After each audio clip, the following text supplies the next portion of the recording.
উনি বেঁচে আছেন না মরে গেছে? বেঁচে আছে তো, কোন মুখে বেঁচে আছে?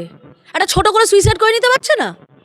আরে মানুষের তো আমরা কি জানি, আমরা কথায় কথায় কি বলি, আমরা সাধারণ চলতি বসায় আড্ডা মারার সময় চায়ের থেকে পাড়ার রকে বলি, এক বাপের বাচ্চা হলে তুই এক মুখে যা কথা বলবি সেই কথাটা রাখবি।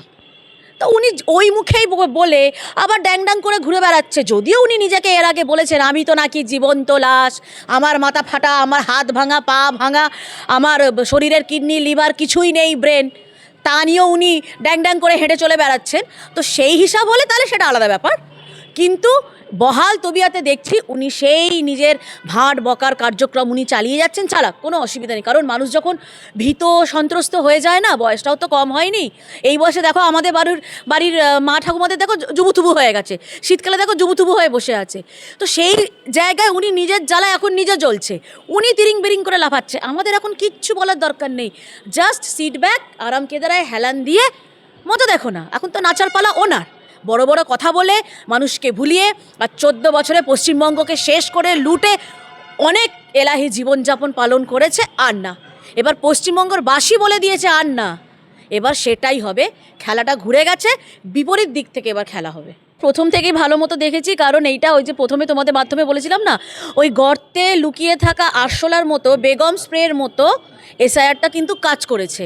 তার ফলে আজকে প্রায় বোধহয় 58 থেকে 60 লাখের মতো ওভারঅল নাম বাদ গেছে, যেখানে রোহিঙ্গা আর অনুপ্রবেশকারী বাংলাদেশি গিজগিজ করছিল। এইটা দরকার ছিল তো। তো আজকে তো পরিষ্কার চিত্র পশ্চিমবঙ্গে মানুষের কাছে, যে কাদের ভোটে জিতে এই সরকার টিকে আছে আর কেন।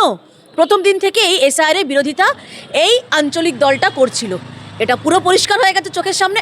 আরেকটু দাঁড়িয়ে যাও, আরও হবে। 58-60-এর জায়গায় এই সংখ্যাটা আনুমানিক আশা করা যাচ্ছে যে 1 কোটি ক্রস করবে। তখন আমরা অনেক শুনেছি না, খেলা হবে, কারণ এই রোহিঙ্গাগুলোকে মানে আমাদের এগেনস্টে ব্যবহার করা হয়েছে দাঙ্গা হাঙ্গামা করার জন্য। ওই জন্য খুব লাফিয়ে আমাদেরকে শোনানো হতো খেলা হবে। খেলাটা এবার ঘুরে গেছে, এবার সত্যি পশ্চিমবঙ্গের হিতে খেলা হবে, পশ্চিমবঙ্গকে বাঁচানোর খেলা হবে এবার। সেটাই এবার হয়তো ওপরওয়ালা ভগবান চাইছে এবং সেটাই হবে। আর কিছুদিনের অপেক্ষা, একদম লড়াই হবে, কড়ায় গন্ডায়, ইঞ্চিতে আমরা বুঝবো। এতদিন তো অনুপ্রবেশকারী বাংলাদেশি আর রোহিঙ্গাদের দিয়ে আমাদেরকে খেলা হবে বলেছিল না, এখন তো উল্টো চাপটা খেয়ে যাচ্ছে। নেতা করেছিল কেন? এতগুলো স্টেটে তো এসআইআর হয়েছে, কেউ লাফিয়েছে?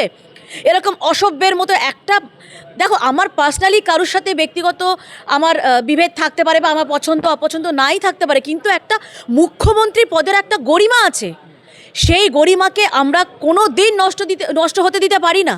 তাহলে সেই জন্য আজকে যে মহিলাটা ওই চেয়ারে বসে আজকে পশ্চিমবঙ্গের নাম একদম ডুবিয়ে সর্বনাশ করে ছেড়ে দিল, এইটা আর ভালো, আর এর থেকে খারাপ হতে কিছু পারে না। যখন এত খারাপ হয়ে গেছে, খারাপ হবার যখন আর কিছু নেই, তার মানে এবার ভালোটাই হবে।